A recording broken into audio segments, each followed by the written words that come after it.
Good morning, everyone. This is week 21 of the Book Thief Reading Club. And this week we're going to read 3 chapters: The Sound of Sirens, The Scariest, and Frau Holtzapfel's Offer. And we'll have a few questions for you, the usual. I'll start, and then Sasha will follow, and then we'll do 1 chapter each.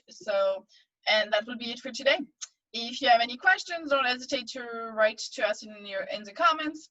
And if you don't have any questions, awesome.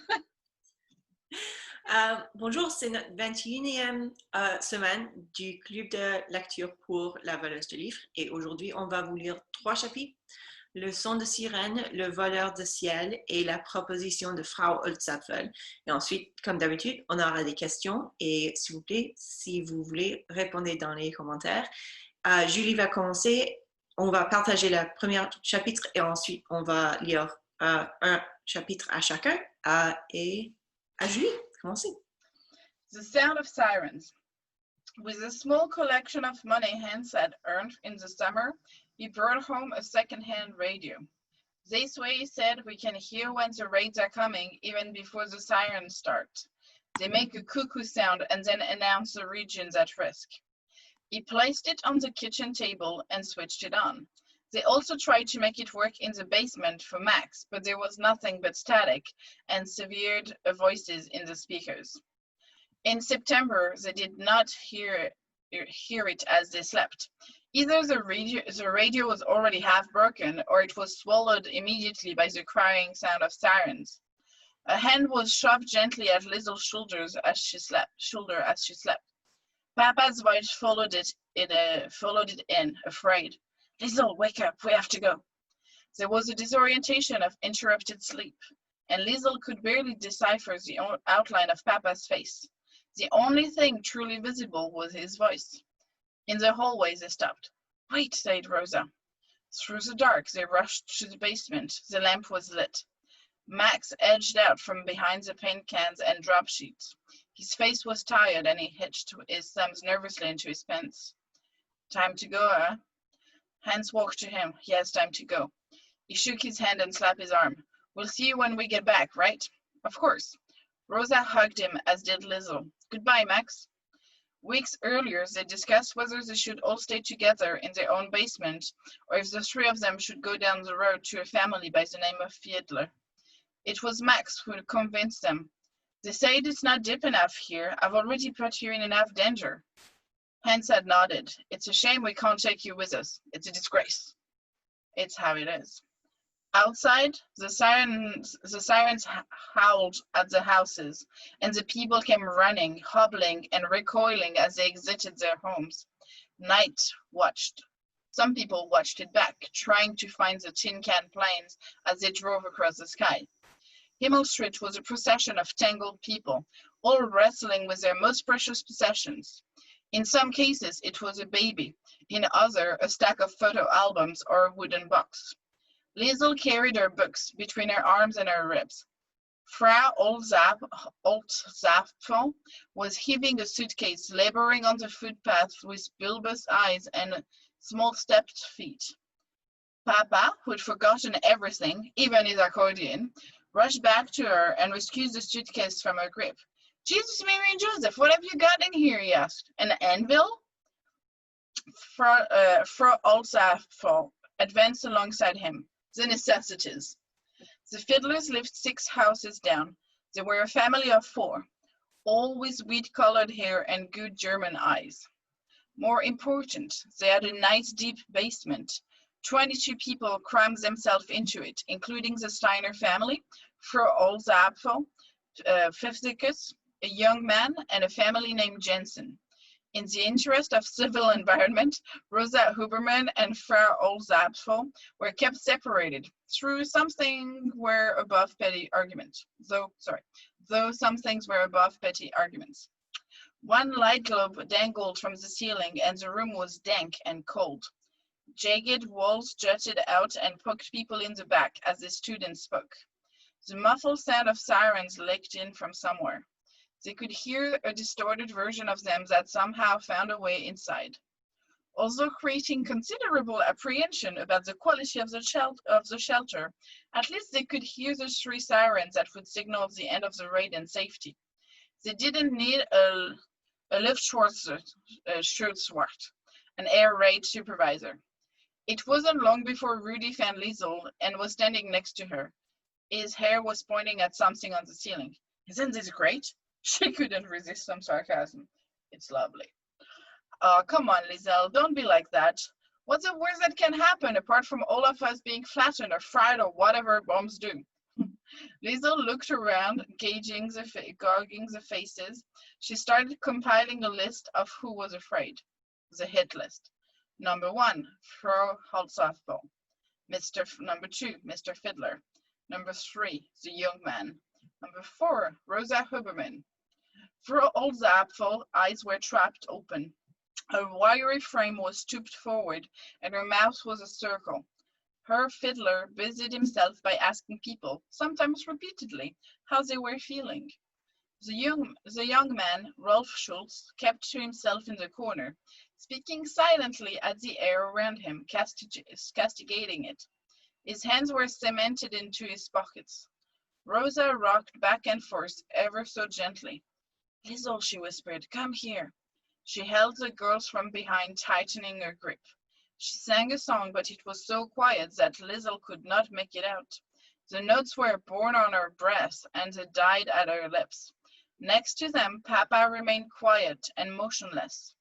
At one point, he placed his warm hand on Liesel's cool skull. You live, it said, and it was right. To their left, Alex and Barbara Steiner stood with the younger of their children, Emma and Bettina. The 2 girls were attached to their mother's right leg.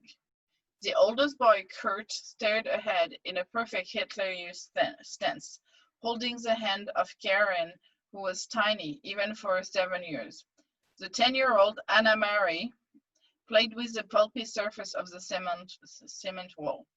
On the other side of the Steiners were Pfiffikus and the Jensen family. Pfiffikus kept himself from whistling. The bearded Mr. Jensen held his wife tightly, and their 2 kids drifted in and out of silence. Occasionally they pestered each other, but they held back when it came to the beginning of true argument. After 10 minutes or so, what was most prominent in the cellar was a kind of non-movement. Their bodies were welded together, and only their feet changed positions or pressure. Stillness was shackled to their faces. They watched each other and waited.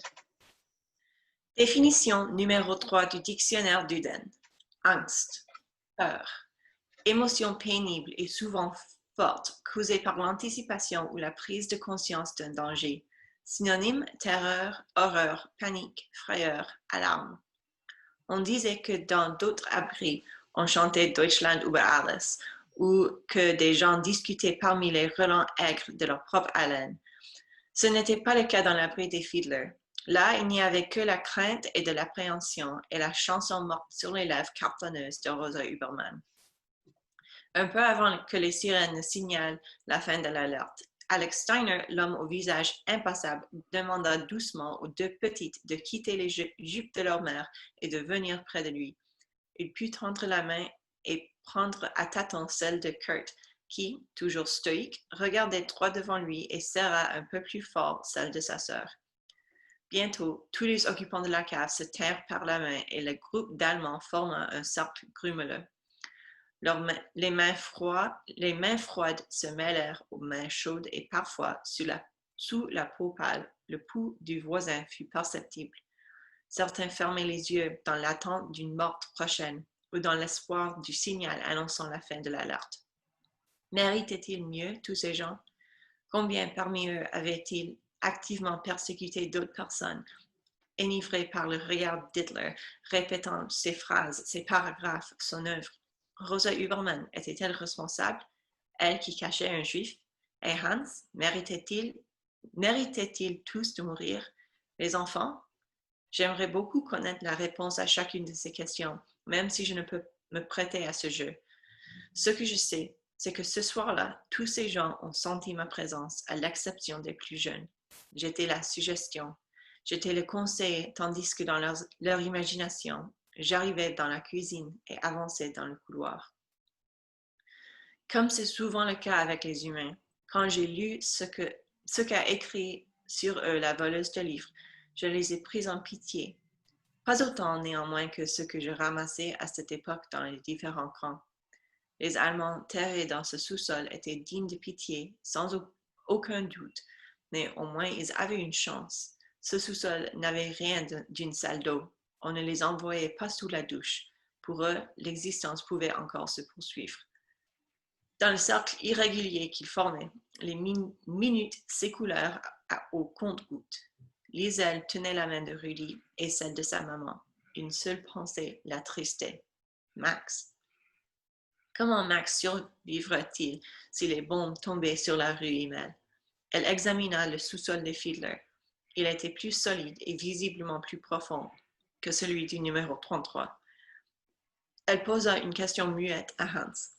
« Est-ce que tu penses à lui, toi aussi? » Perçut-il la question? Toujours est-ce qu'il lui adressa un signe de tête affirmatif. Et quelques minutes après, les 3 sirènes annoncèrent le retour au calme. Au 45 de la rue Himmel, chacun poussa un soupir de soulagement. Certains fermèrent les yeux, puis les rouvrirent. Une cigarette circula. Au moment où elle allait atteindre les lèvres de Rudy, Alex Steiner s'en empara. « Pas toi, Jesse Owens. » Les enfants se jetèrent dans les bras de leurs parents. Tous mirent plusieurs minutes à se rendre compte qu'ils étaient encore en vie et qu'ils allaient continuer à vivre. Alors seulement, leurs pieds gravirent les marches conduisant à la cuisine d'Herbert Fiedler. Dans la rue, les gens repartaient en une procession silencieuse. Nombreux furent ceux qui levèrent les yeux au ciel et rendirent grâce à Dieu de les avoir protégés. Une fois chez eux, les Hubermans se précipitèrent directement au sous-sol, mais Max n'avait pas l'air d'être là. Il ne répondait pas à leur appel et il ne le voyait pas. La lampe à pétrole était près de s'éteindre. « Max? Il a disparu. Max, vous êtes là? Je suis ici. » Au début, ils crurent que sa voix venait de derrière les bâches et les pots de peinture, mais Liesel l'aperçut la première. Il était assis devant. Son visage fatigué se confondait avec le matériel. Il semblait frappé de stupeur. Quand ils s'avancèrent vers lui, il parla de nouveau. « Je n'ai pas pu m'empêcher, dit-il. C'est Rosa qui répondit. Elle s'accroupit à sa hauteur. « De quoi parlez-vous, Max? » Il avait du mal à s'exprimer. Pendant que tout était calme, je suis allée dans le couloir. Le rideau du salon était entrouvert. J'ai pu jeter un œil au dehors, juste quelques secondes. Cela faisait 22 mois qu'il n'avait pas vu le monde extérieur. Il n'y eut ni colère, ni reproche. Papa prit la parole à son tour. À quoi cela ressemblait-il? Max releva la tête avec une infinie tristesse mêlée d'étonnement. Il y avait des étoiles, dit-il, et ils m'ont brûlé les yeux. 4 personnes, 2 debout, les 2 autres au sol. Toutes avaient vu une ou 2 choses cette nuit-là. Cet endroit, c'était le sous-sol réel. C'était la vraie peur. Max se releva et s'apprêta à retourner derrière les bâches. Il leur souhaita bonne nuit, mais il n'alla pas sous l'escalier. Avec la permission de Rosa, Liesel resta auprès de lui jusqu'au matin. Elle lut un chant dans la nuit pendant qu'il dessinait et écrivait dans son livre. D'une fenêtre de la rue Himmel, écrivait-il, les étoiles m'ont embrassé les yeux. Julie, c'est quoi votre question pour ce chapitre? So my question is, if you had lived through World War II, what do you think would have been the scariest? I have some examples, so you'll see them in the post, and why? Et ma question c'est, comment Max s'est-il senti quand il a vu les étoiles?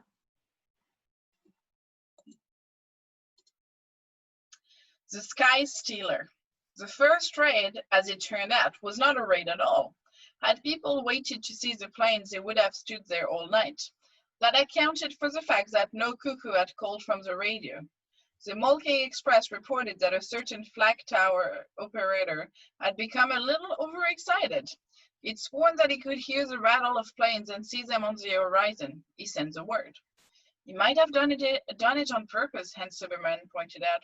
Why would you want to sit in a flat tower shooting up at planes carrying bombs?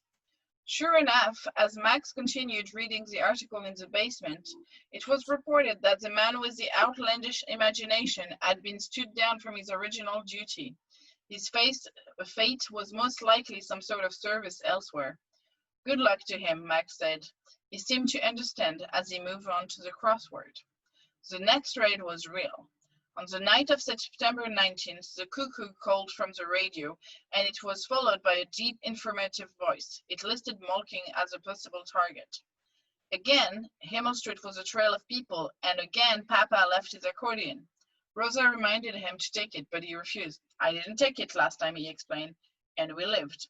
War clearly blurred the distinctions between logic and superstition. Eerie air followed them down to the fiddler's basement. I think it's real tonight, said Mr.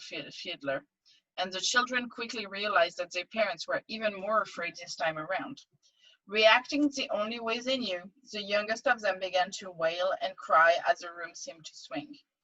Even from the cellars, they could vaguely hear the tune of bombs. Air pressure shoved itself down like a ceiling, as if to match the earth. A bite was taken of mulching empty streets. Rosa held furiously onto Liesel's hand. The sound of crying children kicked and punched. Even Rudy stood completely erect, feigning nonchalance, tensing himself against the tension. Arms and elbows fought for a room. Some of the adults tried to calm the infants. Others were unsuccessful in calming themselves. Shut that kid up, Frau Holtzapfel clamored, but her sentence was just another hapless voice in the warm chaos of the shelter. Grimy tears were loosened from children's eyes, and the smell of night breath, underarm sweat, and overworn clothes was stirred and stewed in what was now a cauldron swimming with humans. Although they were right next to each other, Liesel was forced to call out, Mama? Again, Mama, you're squashing my hand. What? My hand. Rosa released her, and for comfort, to shut out the din of the basement, Liesel opened one of her books and began to read. The book on top of the pile was a Whistler, and she spoke it aloud to help her concentrate. The opening paragraph was numb in her ears. What did you say? Mama roared, but Liesel ignored her. She remained focused on the first page. When she turned to page 2, it was Rudy who noticed. He paid direct attention to what Liesel was reading, and he tapped his brother and his sisters, telling them to do the same. Hans Suberman came closer and called out, and soon a quietness started bleeding through the crowded basement. By page 3, everyone was silent but Liesel. She didn't dare to look up, but she could feel their frightened eyes hanging on to her as she holds the words in and breathes them out. A voice played the notes inside her. This, it said, is your accordion. The sound of the turning page carved them in half. Liesel read on. For at least 20 minutes, she handed out the story. The youngest kids were soothed by her voice, and everyone else saw visions of the Whistler running from the crime scene. Liesel did not. The book thief saw only the mechanics of the words, the bodies stranded on the paper, beaten down for her to walk on. Somewhere, too, in the gaps between a period and the next capital letter, there was also Max. She remembered reading to him when he was sick. Is he in the basement, she wondered? Or is he stealing a glimpse of the sky again? A nice thought. One was a book thief, the other stole the sky. Everyone waited for the ground to shake. That was still an immutable fact, but at least they were distracted now by the girl with the book. One of the younger boys contemplated crying again, but Liesel stopped at that moment and imitated her papa, or even Rudy for that matter. She winked at him and resumed. Only when the siren leaked into the cellar again did someone interrupt her. We're safe, said Mr. Jensen. Shh, said Frau Holtzapfel. Liesel looked up. There are only 2 paragraphs till the end of the chapter, she said, and she continued reading with no fanfare or added speed, just the words. Jordan Dictionary meaning, word. A meaningful unit of language, a promise, a short remark, statement, or conversation. Related words, term, name, expression. Out of respect, the adults kept everyone quiet, and Liesel finished chapter 1 of The Whistler. On their way up the stairs, the children rushed by her, but many of the older people, even Frau Holtzapfel, even Pfiffikus, how appropriate considering the title she read from, thanked the girl for the distraction. They did so as they made their way past and hurried from the house to see if Himmel Street had sustained any damage. Himmel Street was untouched. The only sign of war was a cloud of dust migrating from east to west. It looked through the windows, trying to find a way inside, and as it simultaneously thickened and spread, it turned the trail of humans into apparitions. There were no people on the street anymore. There were rumors carrying bags. At home, Papa told Max all about it. There's fog and ash. I think they let us out too early. He looked to Rosa. Should I go out to see if they need help where the bombs dropped? Rosa was not impressed. Don't be so idiotic, she said. You'll choke on the dust. No, Sour Girl, you're staying here. A thought came to her. She looked at Hans very seriously now. In fact, her face was crayon with pride. Stay here and tell him about the girl. Her voice loudened just slightly. About the book. Max gave her some added attention. The Whistler, Rosa informed him. Chapter 1. She explained exactly what had happened in the shelter.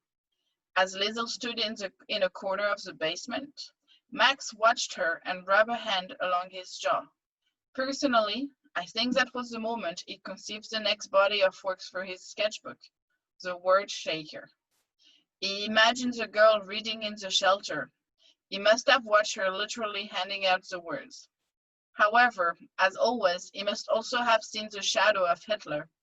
He could probably already hear his first steps coming toward Himmel Street and the basement, for later. After a lengthy pause, he looked ready to speak, but Liesel beat him to it. Did you see the sky tonight? No. Max looked at the wall and pointed. On it, they all watched the words and the picture he'd painted more than a year earlier, the rope and the dripping sun. Only that one night, and from there, no more was spoken. Nothing but thoughts.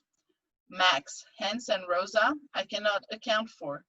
But I know that Liesel Memminger was thinking that if the bombs ever landed on Himmel Street, not only did Max have less chance of survival than everyone else, but he would die completely alone. And my question for this chapter is, why did Liesel start to read, and why did she continue?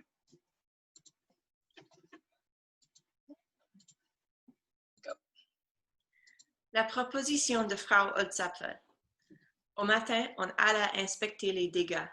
Il n'y avait pas eu de victimes, mais 2 immeubles d'habitation n'étaient plus que des pyramides de gravats, et au milieu du terrain de jeunesse hitlérienne, le préféré de Rudy, on aurait cru qu'on avait prélevé une gigantesque cuillerée de terre. La moitié de la ville s'était réunie autour de cette circonférence. Les gens estimaient sa profondeur et la comparaient à celle de leur abri. Plusieurs jeunes crachèrent dedans. Rudy se tenait aux côtés de Liesel. On dirait qu'ils vont devoir le fertiliser à nouveau, commenta-t-il. Les semaines suivantes, il n'y eut aucun raid et la vie reprit son cours normal. 2 épisodes marquants, néanmoins, allaient se produire. Les 2 événements d'octobre. Les mains de Frau Holtzapfel, le défilé des Juifs. Ses rides ressemblaient à de la calomnie. Sa voix équivalait à des coups de bâton. À vrai dire, elles eurent la chance de voir arriver Frau Holtzapfel par la fenêtre du salon, car ses phalanges sur la porte étaient dures et décidées, annonciatrices de choses sérieuses. Liesel entendit les mots qu'elle redoutait. « Va voir ce qu'elle veut, dit Rosa. La fillette obéit, sachant où était son intérêt. « Ta maman est là ?» demanda Frau Holtzapfel.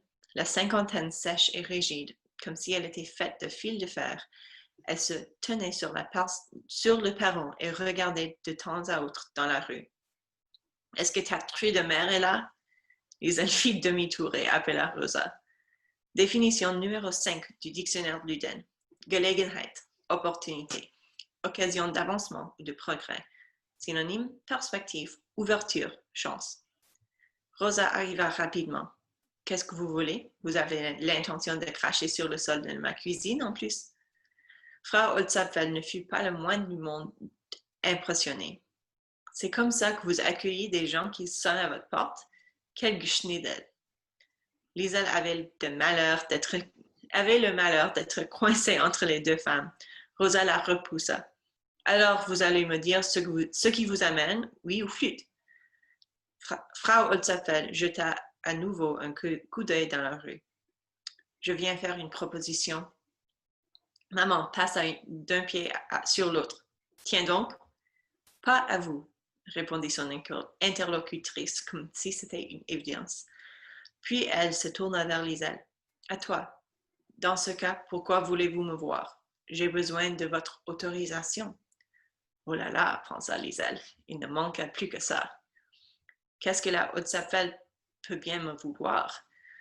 J'ai bien aimé le livre que tu as lu dans l'abri. Tu ne l'aurais pas si c'est ça que tu cherches, jura Liesel. Ah oui? J'espérais pouvoir entendre la suite à la prochaine alerte, mais il n'y en a plus pour le moment. Frau Holtzapfel serra ses omoplates et se retraça son dos rigide. C'est pourquoi j'aimerais que tu viennes chez moi et que tu me lises. Vous êtes gonflée, Holtzapfel. Rosa n'avait plus encore décidé si elle devait s'indigner ou non. Si vous croyez que je ne cracherai plus sur votre porte, coupa son interlocutrice, et je vous donnerai ma ration de café. C'était décidé, Rosa ne se mettra pas en colère. Plus un peu de farine. Et vous êtes juive ou quoi? Le café, c'est tout. Vous pourrez échanger contre la farine avec quelqu'un d'autre. À juger. À ceci près que Liesel n'avait pas été consultée. Bon, c'est entendu. Maman? Tais-toi, Salmanch. Va chercher le bouquin. Rosa se tourna de nouveau vers Frau Holtzapfel. Quel jour vous conviendrez? Le lundi et le vendredi à 4 heures. Et aujourd'hui, tout de suite. Liesel emboîta le pas à Frau Holtzapfel jusqu'à la maison voisine, qui était la copie conforme de celle des Livres, un peu plus grand peut-être. Lorsqu'elle s'installa à la table de la cuisine, Frau Holtzapfel s'assit de l'autre côté, face à la fenêtre. « Lis, dit-elle. »« Le chapitre 2 ? Non, le 8. Évidemment, le chapitre 2. Allez, vas-y, avant que je ne te jette dehors. »« Bien, Frau Holtzapfel. »« Laisse tomber les biens, Frau Holtzapfel, et ouvre le livre. On n'a pas toute la journée. » Seigneur, pensa Liesel, c'est ma punition pour les vols que j'ai commis. Ça a fini par me rattraper. Elle lut pendant 3/4 d'heure et lorsqu'elle eut terminé le chapitre, un paquet de café fut déposé sur la table. « Merci, dit la femme, l'histoire est passionnante. » Elle se tourna vers la cuisinière et s'apprêta à faire cuire des pommes de terre. Sans se retourner, elle demanda « Tu es encore là ?» Liesel en déduisait qu'elle pouvait partir. « Dankeschön, Frau Holtzapfel. » Près de la porte, elle vit les photos encadrées de 2 jeunes hommes en uniforme militaire et elle se hâta alors d'ajouter un Heil Hitler bras tendu. Oui, Frau Holtzapfel était fière et elle avait peur. 2 fils sur le front russe. Heil Hitler. Elle mit son eau à chauffer et eut même la politesse de raccompagner Liesel jusqu'au perron. Bis morgen? Le lendemain était un vendredi. Oui, Frau Holtzapfel, à demain. Liesel calcula qu'il y avait eu encore 4 séances de lecture chez Frau Holtzapfel avant le défilé des Juifs dans les rues de Molking. Ils étaient en route vers Dachau pour y être concentrés. Cela fait 2 semaines, écrirait-elle plus tard dans le sous-sol. 2 semaines pour changer le monde et 14 jours pour le détruire. Et ma question c'est, que font les fils de Frau Holtzapfel et que savez-vous au sujet de cette partie de la guerre mondiale numéro 2? Et c'est tout pour aujourd'hui. s'il vous plaît, vous répondez aux questions et on vous verra la semaine prochaine. That's all for today. Have a good week. And if you want to answer the question, like respond in the comment, we'll see you next week.